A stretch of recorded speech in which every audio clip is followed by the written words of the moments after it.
December 13th, 1943. 10:37 in the morning. The Chabua airfield in northeastern India sat exposed under a cloudless sky, its fuel dumps and parked aircraft glinting in the subtropical sun like offerings laid out for destruction. The temperature was climbing toward 80 degrees, pleasant by the standards of the region, the kind of morning that made you forget, briefly, that a war was being fought across these mountains and jungles, and somewhere above that airfield, climbing alone in his olive-drab P-40 Warhawk nicknamed Lulu Bell, Second Lieutenant Philip Adair looked up through his oil-streaked canopy and saw something that should have made him turn around. 64 Japanese aircraft, bombers and fighters stacked in formation like a geometric diagram, come to life, descending in perfect precision toward the most vulnerable American installation in the China-Burma-India theater. The formation stretched across perhaps half a mile of sky, a moving wall of metal and explosive power that seemed to darken the morning air itself. Adair was 23 years old. He had been in combat for exactly 3 weeks and 4 days, each of those days feeling like a separate lifetime. He had seen men die in that time, watched aircraft spiral into the jungle, trailing smoke and flame, listened to voices on the radio, cut off mid-sentence. He was alone in the sky with a single-engine fighter, 650 caliber machine guns with roughly 400 rounds per gun, and the roar of an Allison V12 engine that sounded, to his trained ear, slightly rough on the left bank of cylinders. The Japanese formation above him included 27 Mitsubishi Ki-21 heavy bombers, each one capable of carrying nearly 4,000 pounds of bombs, flying in precise V formations that spoke of endless training and iron discipline. Escorting them were 37 Nakajima Ki-43 Oscar fighters, the most maneuverable aircraft in the Japanese arsenal. Pilots who had been fighting in Asian skies since before Pearl Harbor. The math was simple, impossible, the kind of mathematics that ended with a telegram sent to a family in Oklahoma and a name added to a memorial that would not be built for decades. Below him, the situation was somehow even worse. The rest of his squadron was still on the ground, pilots sprinting across the dusty tarmac toward their aircraft, ground crews wrestling with starter carts and stubborn engines, precious minutes away from getting airborne. He could see them if he looked down, tiny figures moving with frantic speed that seemed absurdly slow from his perspective. The P-40s were beginning to cough to life, propellers turning, exhaust smoke puffing, but none of them was ready to fly. The Japanese bombers were already beginning their final approach. In perhaps 90 seconds, maybe less, they would reach the bomb release point and Chabua would become a graveyard. The fuel dumps would erupt in pillars of flame, visible for 50 miles. The parked transports, the C-46 commandos and C-47 sky trains that kept China in the war, would burn like kindling. Men he knew, men he had eaten breakfast with that morning, would die in explosions they never saw coming, and the hump, the desperate aerial supplies in across the Himalayas that kept the entire Asian theater from collapsing, would be crippled for months. Philip Adair had 90 seconds to make a decision that no training manual covered, that no instructor had ever discussed, that existed in the space beyond regulations where only instinct and character could guide a man. He could dive away, gain speed, wait for his squadron to form up, and engage the enemy in proper formation as doctrine demanded. It was the smart choice, the professional choice, the choice that kept pilots alive. By the time they were organized, of course, the bombs would have fallen. Chabua would be burning, but he would be alive, and no one could blame him for following procedure. Or he could do something else, something that every tactical principle said was suicide. Philip Adair pushed the throttle forward until it hit the stop, felt the engine respond with a surge of power, and pointed the nose of Lulu Bell directly at the center of the Japanese formation. 1 P-40 against 64 enemy aircraft. One pilot from Oklahoma against the entire weight of Japanese air power in the region. One decision made in the space of a heartbeat, that would either save an airfield or add another name to the long list of men who never came home. What happened in the next 12 minutes would become one of the most audacious individual actions of the entire Second World War. To understand why Philip Adair found himself alone in that crystalline December sky, you have to understand what was happening in the corner of the war that most Americans never heard about, the theater of operations so neglected that its own commanders called it the Forgotten Front. By late 1943, the China-Burma-India theater had become a logistical nightmare wrapped inside a strategic desperation, garnished with monsoons, malaria, and mountains that reached higher than anything in the Western Hemisphere. The problems had started nearly 2 years earlier, when the Japanese conquered Burma in one of the fastest campaigns of the entire war, their forces sweeping through the British colony in weeks, cutting the Burma Road and strangling the only land route that connected Allied supplies to nationalist China. Chiang Kai-shek's forces were bleeding. His armies were poorly equipped even before the Japanese cut their supply line. Now they faced the prospect of total isolation, fighting a war of attrition they could not win, their soldiers armed with ammunition that would run out, their vehicles powered by fuel that would run dry. Without American supplies, China might collapse. Without China in the war, pinning down 1 million Japanese soldiers on the Asian mainland, Tokyo could redeploy those forces to other fronts. The entire strategic balance of the Pacific War hung on keeping China fighting. The solution was magnificent in its ambition and insane by any reasonable measure. American pilots would fly cargo planes over the eastern Himalayas, the highest mountains on Earth, to deliver supplies directly from India to China. They would cross peaks reaching above 25,000 feet in aircraft designed for altitudes half that. They would navigate through weather systems that could tear the wings off a bomber, through ice accumulation that could send a plane tumbling from the sky, through crosswinds and downdrafts that no instrument could predict. They called it the hump. The name made it sound almost friendly, almost manageable, like a small hill you might drive over on a country road. The reality was a corridor of death, 500 miles long, where pilots watched their instruments start to fluctuate and ice form on their windows and prayed their engines would hold together for another 100 miles. The hump killed pilots by the hundreds. Planes vanished into unmarked graves of ice and rock, their crews never found. Their cargo scattered across glaciers that no rescue party could reach.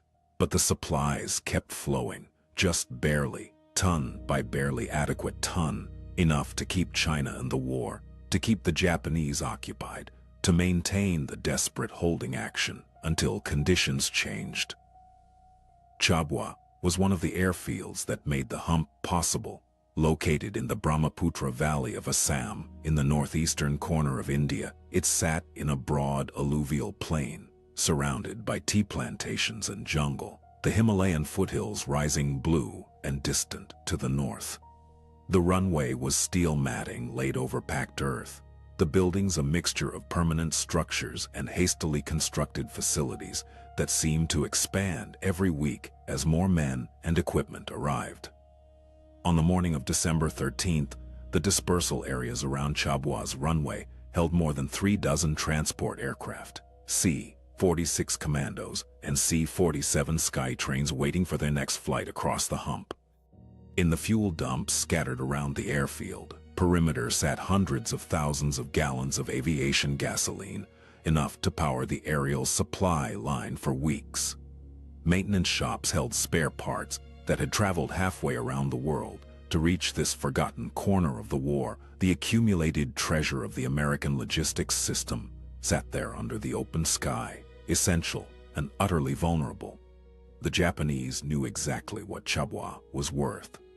Their intelligence officers had studied the American supply operations, had identified the choke points, had calculated the damage that a successful strike could inflict.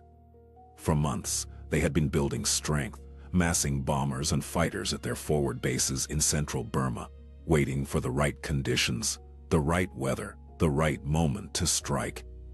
December 13th was that moment. The fundamental problem facing the American defenders was one of geometry and resources. The area they needed to protect covered thousands of square miles of jungle, mountain, and valley, a vast territory crossed by a handful of roads and scattered with airfields that served the hump operations. The forces available to protect this territory included a few fighter squadrons flying aircraft that were being phased out in other theaters, pilots who were chronically overworked, and a radar network that had more gaps than coverage. The Japanese could choose when and where to strike. They could mass their aircraft, attack in strength, and overwhelm any fixed defensive position before reinforcements could arrive. They could exploit the morning hours, when maintenance kept fighters grounded, or the evening hours, when pilot fatigue made responses slower. They held the initiative, and they knew it. The 80th Fighter Group, to which Philip Adair belonged, was one of the units tasked with an impossible job. Based out of airfields scattered across Assam, they flew P-40 Warhawks, a fighter design that had been modern in 1941, but now felt distinctly aged compared to what American pilots flew in Europe and the Pacific.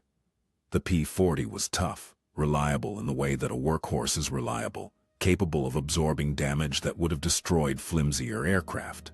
Its 650 caliber machine guns delivered devastating firepower at close range. Its liquid-cooled engine ran smoothly enough when properly maintained. But the P-40 was not a dogfighter, not against the nimble Ki-43 Oscar anyway. The Japanese fighter was one of the most maneuverable aircraft ever built, capable of turns that seemed to defy physics, designed from the beginning for close-quarters aerial combat. In a turning fight, the Oscar would get on your tail within seconds and stay there until you were dead. American pilots learned quickly to avoid turning with them, to use the P-40's superior diving speed and rugged construction for slashing attacks, hit-and-run tactics that exploited Japanese weaknesses rather than playing to their strengths. This approach worked reasonably well when you had altitude advantage, when you could pick your moment and control the engagement. It worked poorly when you were outnumbered, climbing toward a formation that had 17,000 feet of altitude advantage and 37 escort fighters waiting to pounce. Standard doctrine called for coordinated squadron attacks, multiple fighters working together to support each other, cover each other's tails, concentrate firepower on individual targets. A lone fighter attacking a defended bomber formation was not just discouraged, it was considered effectively impossible. The escort fighters would swarm the attacker before he could reach the bombers. He would be dead in seconds, having accomplished nothing. On the morning of December 13, 1943, this was exactly the situation Philip Adair faced. The Japanese had planned their raid with the meticulous attention to detail that characterized their military operations. They launched from bases in central Burma well before dawn, timing their flights so that the bomber formations would arrive over Chabua at mid-morning when the Asian sun would be in the eyes of any defending fighters climbing to intercept. The formation assembled over the jungle of northern Burma, bombers and fighters joining up in the coordinated ballet that combat aviation required. Then turned north toward the Brahmaputra Valley and the exposed American airfield. American radar stations provided some warning, but the coverage was incomplete and the information confused. The operators saw something coming, a large formation, obviously hostile, approaching from the south. But how large? How high? How fast? The answers were uncertain, delayed in transmission, subject to interpretation. By the time the alert reached Chabua, by the time pilots began running toward their aircraft and ground crews began the frantic process of getting their fighters airborne, the Japanese were already crossing into Indian airspace. The 90 seconds that separated successful interception from catastrophic failure were already ticking away, each one worth more than could be calculated. Philip Adair was already in the air when this chaos erupted below him. He had taken off 30 minutes earlier on a routine patrol, a standard morning assignment that put him in exactly the wrong place at exactly the right time. He had been flying a lazy ellipse over the fields north of Chabua, watching the jungle below, listening to the static on his radio. thinking about nothing in particular when the voice of the ground controller cut through with an urgency that made his stomach clench. Bandits incoming. Vector. The ground controller's voice came again, fragmented with static and barely controlled panic. 60-plus bandits, bombers and escorts, bearing 265, all fighters get airborne. Adair looked down at Chabua. He could see the airfield clearly, could see the parked transports, could see the fuel storage areas, could see the tiny figures of men running between aircraft. He could see the first P-40s beginning to taxi, their propellers catching the sunlight as they turned toward the runway. They were minutes away from getting airborne, minutes they did not have. He looked up at the Japanese formation. It was descending now, the bombers beginning their approach to the bomb release point. The precise V formations held steady, 30,000 pounds of high explosive carried in the bellies of aircraft that would be overhead in a minute or less. Philip Adair was 23 years old, 3 weeks into his combat tour. Flying an aircraft with roughly 1,800 rounds of ammunition and a suspect cylinder on the left bank, he was about to make the decision that would define his life. The facts of Philip Adair's background explain some things about what happened next, though not everything. Some things cannot be explained, only witnessed. He was born in 1920 in Muskogee, Oklahoma, a town that had seen boom times in the oil fields and hard times in the Dust Bowl, a place that taught its children that hardship was normal and self-reliance was survival. His father worked in oil extraction. His mother kept a house that seemed to expand with each passing year as relatives arrived, fleeing the devastation of the Oklahoma dust storms. He grew up with cousins and an older brother in an environment where resources were shared and complaints were pointless. Aviation found him the way it found so many young men of his generation, through the romance of barnstormers and air races, through newsreels showing the conquest of distance and speed, through the simple, intoxicating fact that human beings had learned to fly. He built model aircraft as a boy, studied the performance specifications of fighters and bombers the way other children studied baseball statistics, dreamed of the cockpit with the particular intensity that marked a true believer. When war came, he enlisted immediately. The physical requirements for pilot training were strict, but he met them easily. A young man in excellent health, with reflexes that impressed his instructors and nerves that seemed impossible to shake. He progressed through primary and advanced training without difficulty, earned his wings, and received orders that sent him not to the glamorous air war over Europe, not to the island-hopping campaign in the Pacific, but to the forgotten front, the China-Burma-India theater, where young pilots went and the world forgot about them. He arrived at his unit in late November of 1943, wide-eyed and eager and profoundly ignorant of what combat actually meant. The veterans looked at him the way veterans always look at replacements, with a mixture of weary sympathy and careful distance. They knew that some percentage of the new pilots would not survive their first weeks, and emotional investment in the doomed was a luxury none of them could afford. Adair flew his first combat missions as a wingman, following more experienced pilots through engagements that seemed to move too fast for comprehension. He shot at enemy aircraft, though whether he hit anything was unclear. He was shot at in return, hearing for the first time the sound of bullets passing close to his canopy, a sound that no training could prepare you for. He landed after these missions with trembling hands and a racing heart, filing away lessons that could not be taught in any classroom. By December 13th, he was still new, still learning, still trying to understand the rhythms of a combat squadron.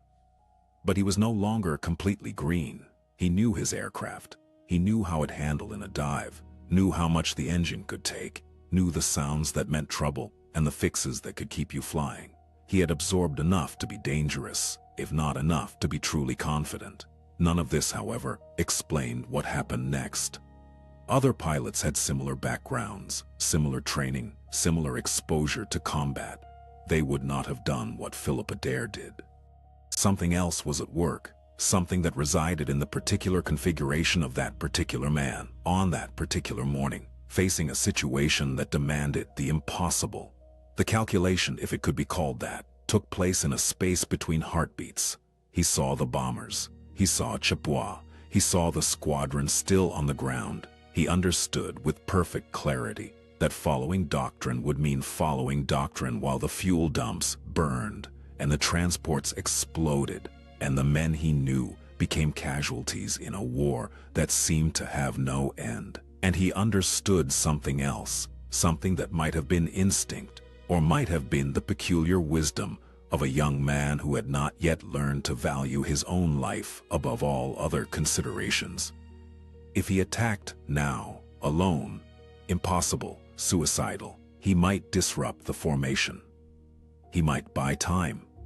He might give the others a chance to get airborne and turn this from a massacre into a fight. He would probably die. Almost certainly die. The mathematics admitted no other outcome, but mathematics did not account for everything. Philip Adair pushed the throttle to the firewall and climbed toward 64 Japanese aircraft. The Allison engine responded with a roar that shook the entire airframe, 12 cylinders delivering every ounce of power they possessed. The airspeed indicator began to climb, then stabilized as Adair angled upward, trading speed for altitude. The Japanese formation grew larger in his windscreen with each passing second. What had been distant specks resolving into unmistakable shapes, then details, then individual aircraft painted in the mottled green camouflage of the Japanese Army Air Force.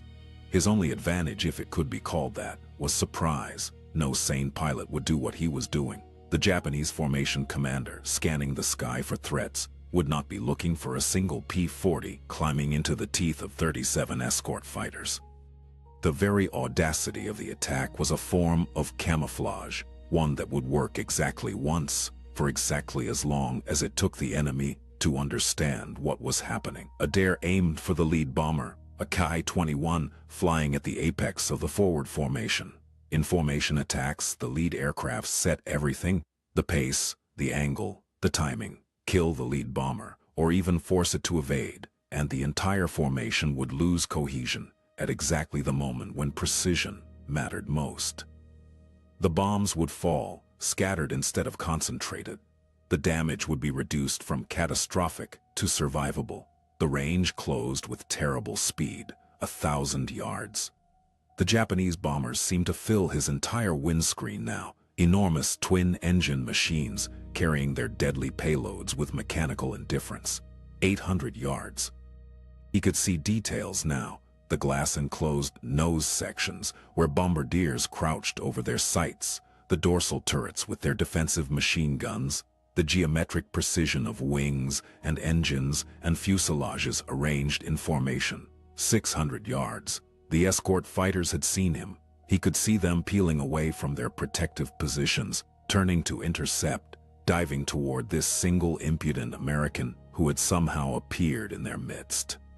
The Oscars were faster than his P-40, in level flight, more maneuverable in every axis, flown by pilots who had been fighting since the China campaign. He had seconds before they reached him. 400 yards. Adair pressed the trigger. The 650 caliber machine guns in the wings of Lulubelle opened up with a sound like tearing canvas, a ripping continuous thunder that drowned out the engine noise and filled the cockpit with vibration. Tracers reached out across the sky, a cone of fire that converged on the lead bomber. He saw impacts, flashes of light as armor-piercing incendiary rounds struck aluminum, pieces flying off the aircraft, holes appearing in the thin skin that covered fuel tanks and control cables and crew.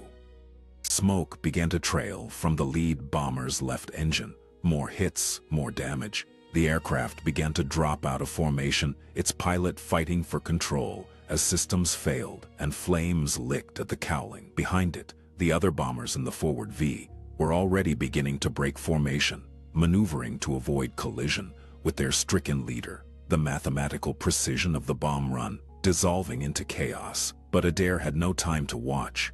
He had punched through the center of the formation, and now the entire weight of Japanese fighter power was falling on him.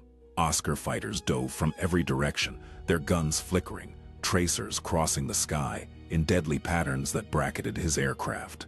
He heard impacts, the distinctive sound of bullets striking metal, felt the P-40 shudder as rounds found structural members and control surfaces. He pushed the nose down and dove, using the one advantage the P-40 possessed over its nimbler opponent. In a dive, the Warhawk's heavier construction allowed it to accelerate faster, to reach speeds where the Oscar pilots dared not follow for fear of tearing their wings off. The airspeed indicator climbed past 300, 320, 350 miles per hour. The controls stiffened as aerodynamic forces built. The entire aircraft vibrated at the edge of structural failure. An Oscar flashed past his canopy close enough that he saw the pilot's face, a blur of goggles and leather helmet, and the focused intensity of a man trying to kill him. Tracers crossed through the space where he had been a half-second earlier. Another burst raked the air ahead of him. The Japanese pilot leading his target by instinct and missing by inches. Adair held the dive, the jungle canopy rushing up toward him at a speed that left no margin for error.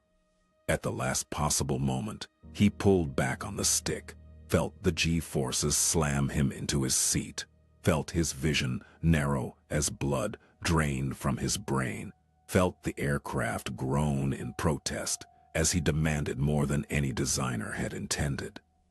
He leveled off barely above the treetops, so low that he could see individual leaves, individual branches reaching up toward his aircraft. Behind him, the pursuing Oscars pulled up, unable to match his dive, forced to circle back for another pass. And then, Philip Adair did something that should have been impossible. He pulled the Lulubelle's nose up, climbed back toward the sky, and prepared to attack the Japanese formation again. They were in disarray now. The formation had broken completely. The lead bomber was spinning toward the jungle, trailing smoke and flame, its crew either dead at their stations or desperately fighting for control they would never regain. Other bombers were scattering, their pilots abandoning the carefully planned attack run in favor of simple survival. The escort fighters were divided between pursuing Adair and trying to protect the bombers from what must have seemed like multiple attackers coming from multiple directions. Adair climbed through the chaos, his engines screaming, his damaged aircraft shaking. With every maneuver, he selected another target, a bomber on the left flank of the disintegrating formation that was still trying to hold its attack heading. He closed the range, ignoring the defensive fire from the bomber's gunners, ignoring the Oscar that was curving toward him from the right, ignoring everything except the target in his gun sight. He opened fire at 300 yards, a long burst that walked from the bomber's nose to its midsection. The aircraft seemed to stagger in the air, pieces of cowling and canopy flying away, smoke erupting from multiple points. The bomber's left wing dipped sharply. Then, the aircraft rolled inverted and began its final dive toward the jungle below. Tracers flashed past Adair's canopy from both directions now. The Oscars had coordinated their pursuit, boxing him between two angles of fire. He threw the P-40 into a violent barrel roll, felt something strike the fuselage behind him, heard the startling crack of metal breaking under impact. Warning lights illuminated on his instrument panel, red and amber warnings that spoke of damage to systems he needed to survive. He dove again, this time keeping the dive shallow enough that he could maneuver, trading speed for the ability to turn when the Oscars closed in. One of them overshot, unable to pull out of his pursuit dive in time, and Adair snapped off a burst that missed but forced the Japanese pilot into a defensive break. The other Oscar was more careful, hanging back, waiting for the American to make a mistake. Adair made a third pass on the bombers, a slashing attack on an aircraft at the rear of what had been the formation. His remaining ammunition was running low now, the guns falling silent one by one as the belts emptied. He scored hits on the bomber's right engine, saw fuel streaming from punctured tanks, saw the aircraft begin to lose altitude in a long, shallow glide that might or might not end in survival for its crew. Then, his last gun fell silent, the ammunition exhausted, and Philip Adair was weaponless in a sky full of enemies. He dove for the jungle, pushing the damaged P-40 to its absolute limits, the airspeed indicator bouncing off the red line as the airframe protested with creaks and groans that suggested imminent disintegration. Behind him, half a dozen Oscars gave chase, their guns flickering, tracers reaching for him with deadly intent. The jungle canopy rushed up to meet him. He leveled off at treetop height, so low that branches whipped beneath his wings, so low that a single mistake would send him cartwheeling through the forest in a ball of flame. The Oscars could not follow at this altitude, not without risking the same fate, and one by one they pulled up, abandoning the pursuit. Adair raced back toward Chabua, his damaged aircraft trailing fluids from a dozen wounds, his instruments showing failures that made continued flight a matter of faith rather than engineering. Behind him, the attack on the airfield was effectively over. The surviving bombers, their formation shattered and their timing destroyed, released their payloads in scattered patterns that hit secondary targets, damaged some buildings, killed some unlucky men. But the fuel dumps survived. The parked transports mostly escaped destruction.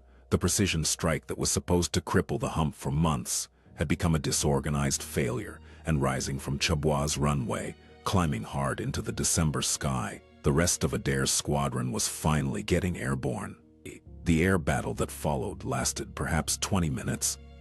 A chaotic swirl of individual engagements spread across 30 miles of Assam sky. P-40s tangled with Oscars while the surviving Japanese bombers fled south toward Burma. Contrails crossed and recrossed the blue dome of sky. Aircraft fell burning from the melee, American and Japanese alike, their final dives ending in pillars of smoke rising from the jungle.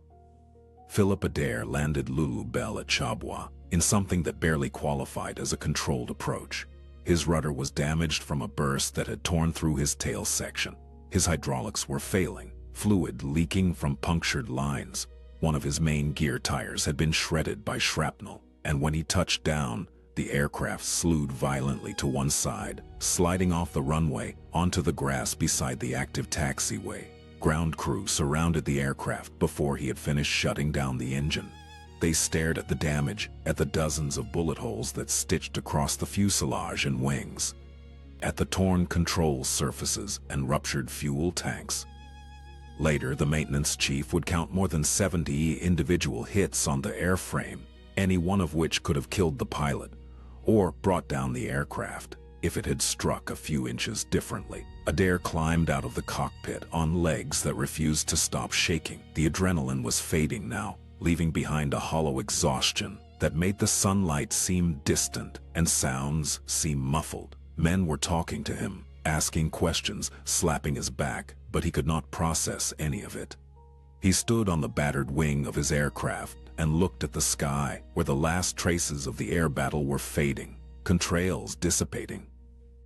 The distant rumble of engines growing silent. He had been airborne for 41 minutes from takeoff to landing. He had engaged more than 60 enemy aircraft alone. He had shot down or fatally damaged at least 3 bombers and possibly a 4th. He had disrupted an attack that could have crippled American operations in the theater for months, and he had no idea how he was still alive.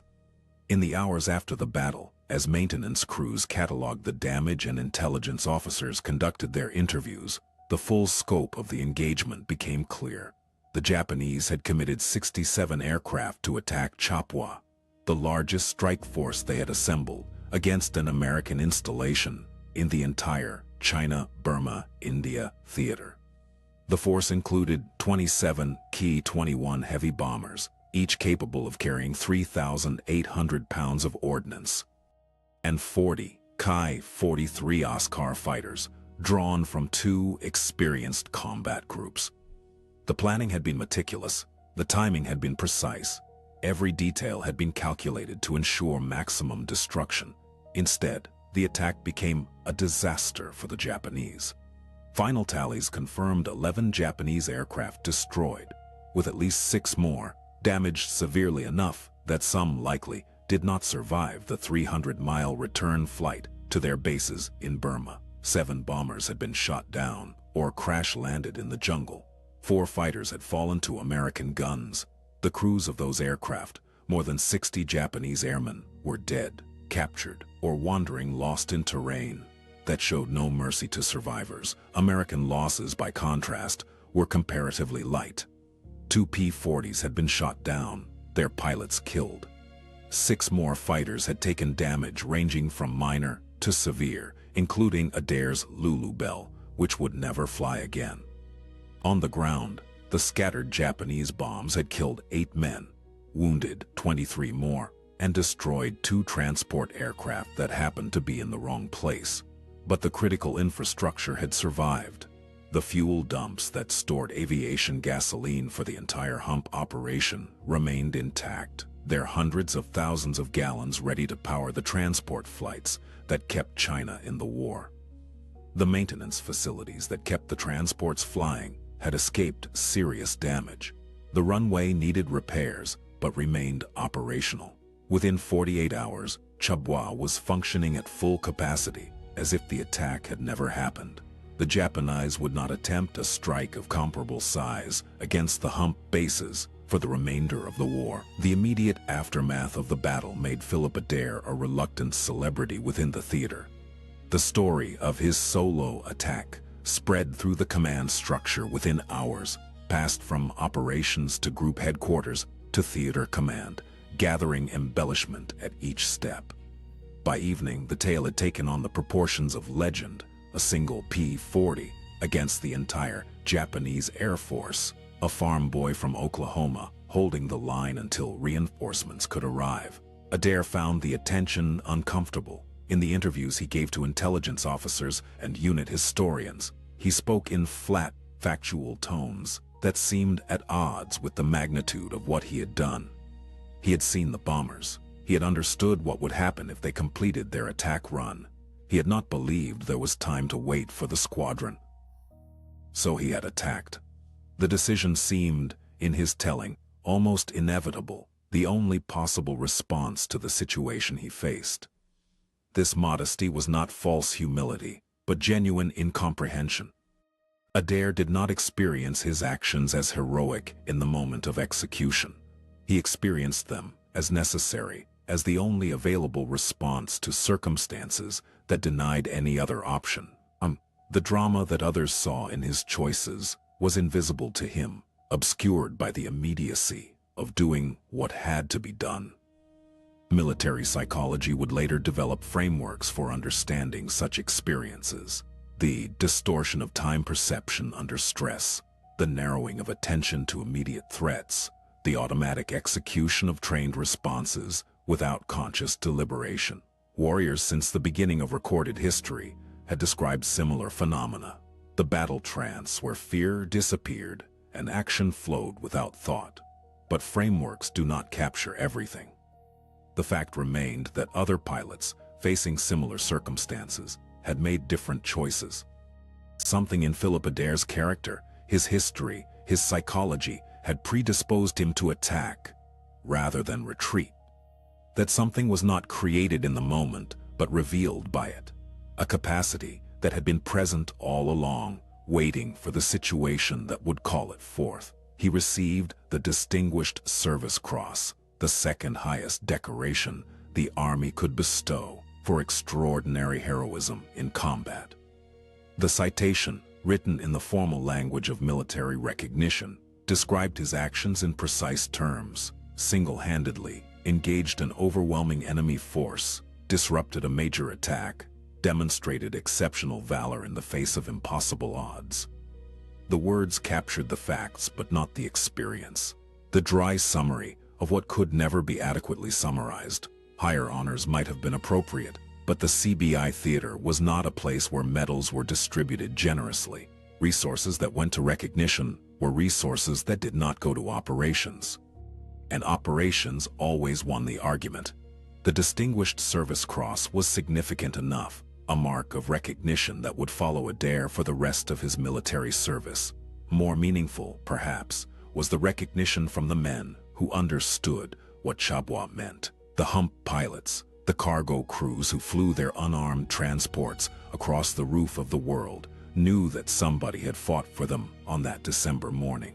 Someone had risked everything so that their fuel would be waiting when they landed, so that their aircraft would be serviced, so that the impossible mission they flew every day could continue. In the scattered officers' clubs and mess halls of Assam, Adair's name was spoken with a particular respect that transcended rank and service. He had done something for them. They would not forget. But the war continued, and Philip Adair continued with it. The night after the battle, Adair could not sleep. He lay in his bunk in the officers' quarters, listening to the sounds of the airfield, settling into darkness, the distant rumble of a transport taking off for a night crossing of the hump, the chatter of insects in the surrounding jungle, the occasional bark of a guard dog somewhere on the perimeter. His mind replayed the engagement in fragments, disconnected images that refused to coalesce into a coherent narrative, the lead bomber filling his windscreen, the flash of his tracers converging on target, the Oscar that had passed close enough to touch, the controls going heavy as he pulled out of that final dive. Each moment came back with sensory clarity, the smell of cordite and oil, the vibration of the guns, the pressure of G-forces draining blood from his brain. He had been awake for almost 20 hours, but sleep would not come. In the morning, he walked out to see what remained of Lulubelle.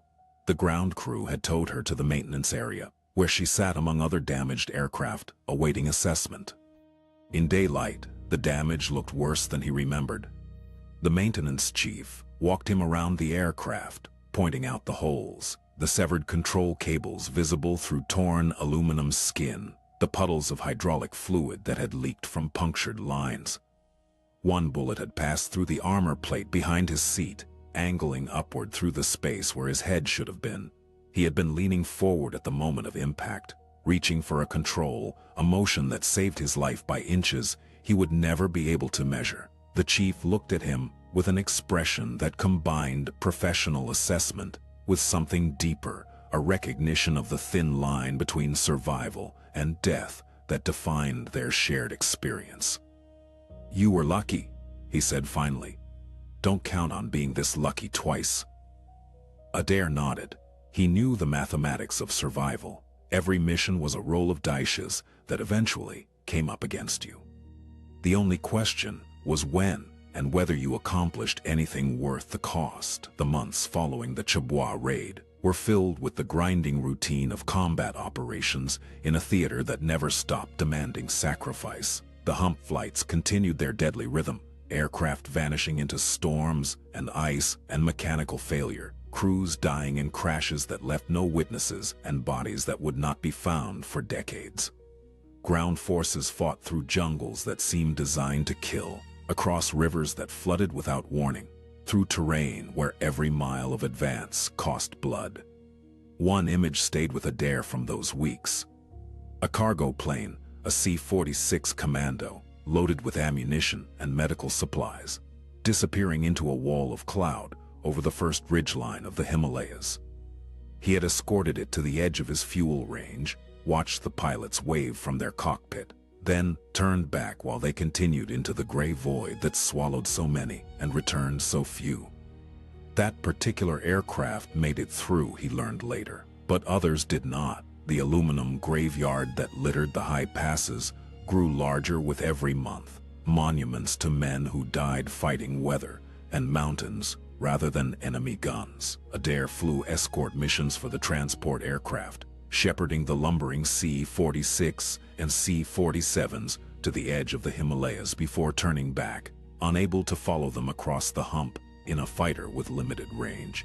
He watched them bank into the mountain passes, watched them climb toward altitudes where ice formed on wings and oxygen systems struggled to keep crews conscious, and he wondered each time whether the particular aircraft he had watched disappear would make it through or join the wreckage scattered across glaciers that would keep their secrets for decades.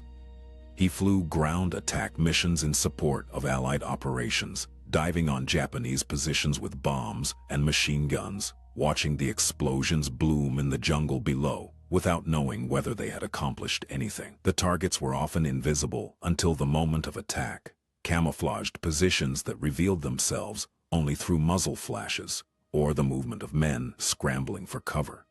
He learned to read the jungle from the air, to recognize the subtle signs of human presence in the endless green canopy, to deliver ordnance with the precision that combat demanded. One mission stood out in his memory, a strike on a Japanese supply convoy threading through a mountain pass in northern Burma. The trucks were small, from 8,000 feet, toys arranged on a ribbon of dirt road, but each one carried ammunition and food for soldiers who would use them against Allied troops.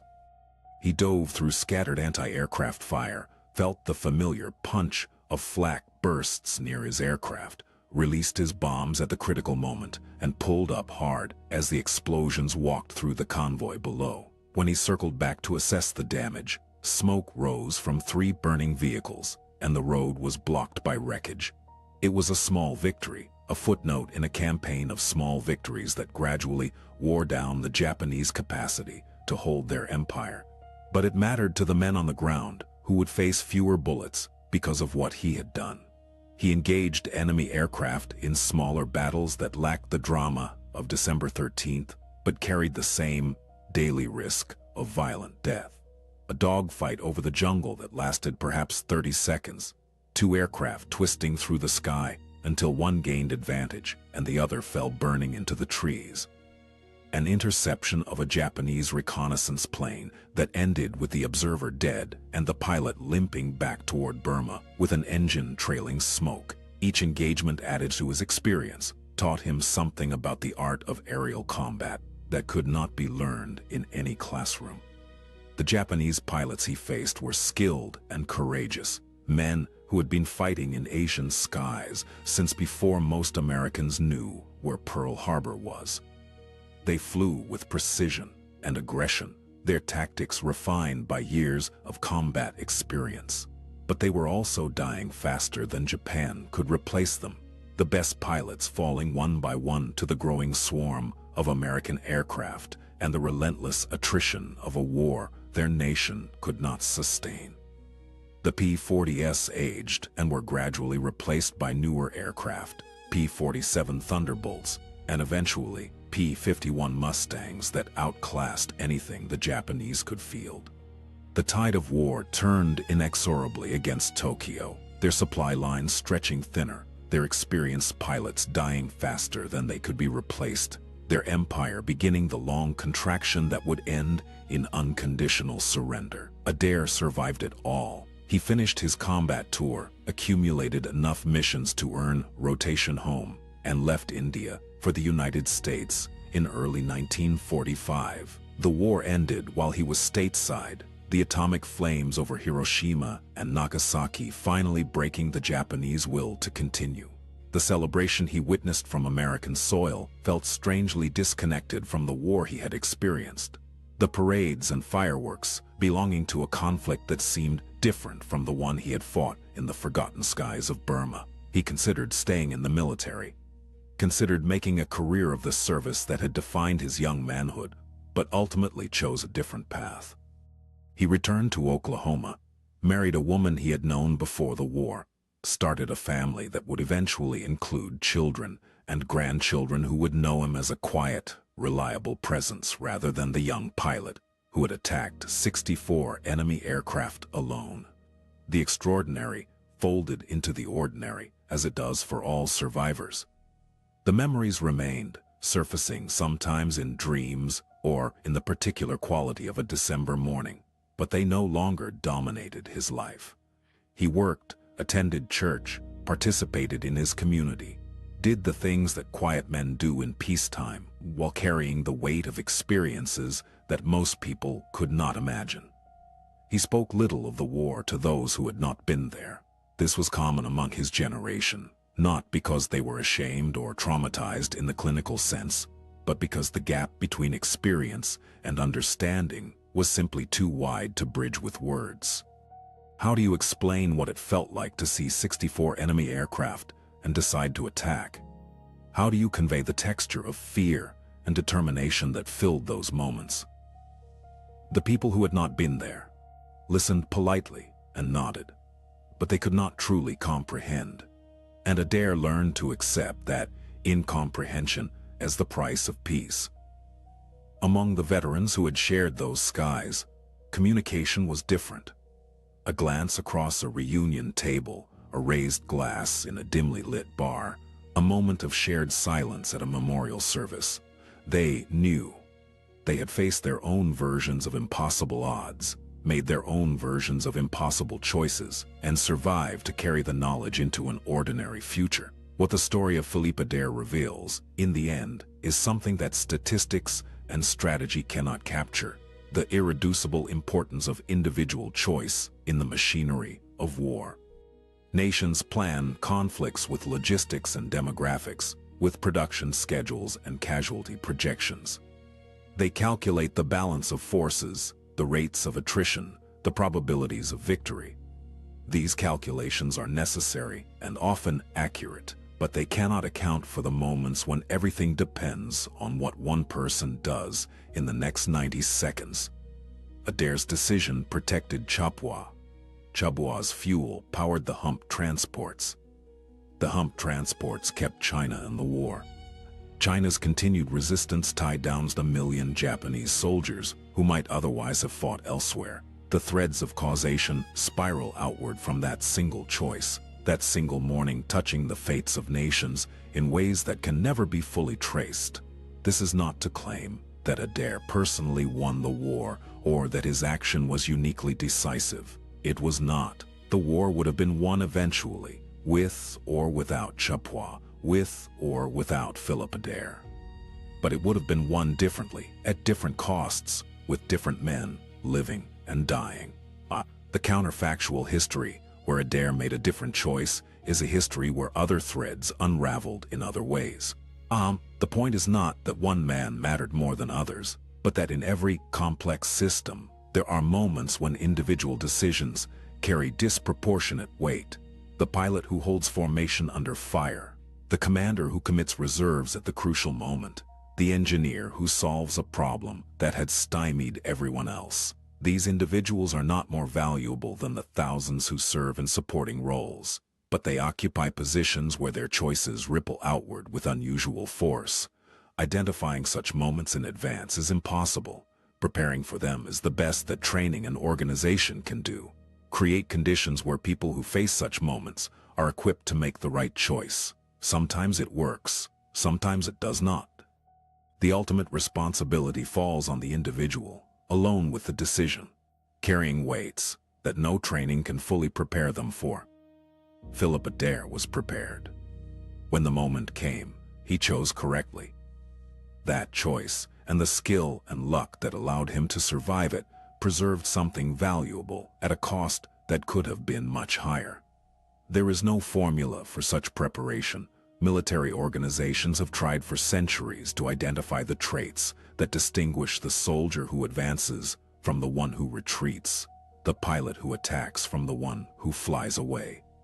They have studied courage under fire, resilience under stress, leadership in chaos. They have developed training programs and selection criteria and evaluation methods. All of these efforts produce improvement at the margins, but the final determinant remains mysterious. Something in certain individuals responds to extreme circumstances with action rather than paralysis, with audacity rather than caution, with the willingness to spend their own lives on outcomes they cannot control. That something is not universal, not predictable, and not fully understood. It simply exists, waiting for the situation that will reveal it. The sky above Chabua carries different aircraft now, serves different purposes in a different world. The steel matting and temporary buildings of 1943 have given way to permanent structures. The jungle has reclaimed what was abandoned, the rusting remains of wartime construction slowly returning to the earth. But for a few minutes on a December morning in 1943, that sky was the stage for something that revealed the outer limits of human courage. One pilot, alone in an aging fighter, looked at impossible odds and decided that somebody had to try. He climbed into the teeth of the enemy formation, fired until his ammunition was exhausted, and somehow, against every reasonable expectation, survived to land his shattered aircraft on the runway he had fought to protect. Philip Adair of Oklahoma, flying a P-40 Warhawk named Lulu Bell, attacked 64 Japanese aircraft because he could not think of anything else to do that would make a difference. That was the sum of his heroism, not superhuman ability, not divine intervention, just the plain American stubbornness of a young man who saw what needed to be done and did it. The fuel burned in other engines. The transports flew other missions. The war moved toward its conclusion through a path that might have turned differently if one pilot had chosen differently. These consequences were invisible to Adair in the moment of decision.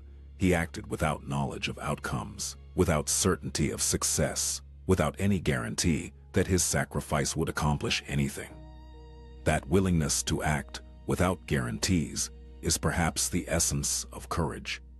Not the absence of fear, but the presence of purpose that outweighs fear. Not the confidence of certain success, but the determination to try, regardless of odds. Adair had both in those minutes above Chabua, and both served him well. He lived a long life after the war, watched his children grow, met his grandchildren, saw the world his generation had saved transform itself in ways they could never have imagined. The young pilot who had climbed toward impossible odds became an old man who had earned the peace he enjoyed. But somewhere in his memory, preserved against the ordinary accumulation of years, remained those few minutes of absolute clarity. The formation filling his windscreen, the target growing larger, the trigger under his finger, the chaos and fear and strange exhilaration of combat at its most intense. He had done what was asked of him. He had given what was demanded. And because of that, on one December morning in a war that the world has half forgotten, an airfield survived, a supply line continued, and the balance of history tilted a fraction of a degree toward the outcome we know. That is the legacy of Philip Adair. That is what 90 seconds of impossible courage can accomplish. One pilot, one aircraft, 64 enemies, and the refusal, in the face of certain mathematics, to accept that the numbers were the final word. He climbed into that sky, alone. He came back alive when nothing said he should, and the world is different because of what he did. That is enough. That is more than enough. That is everything that war ever asks of any single human being.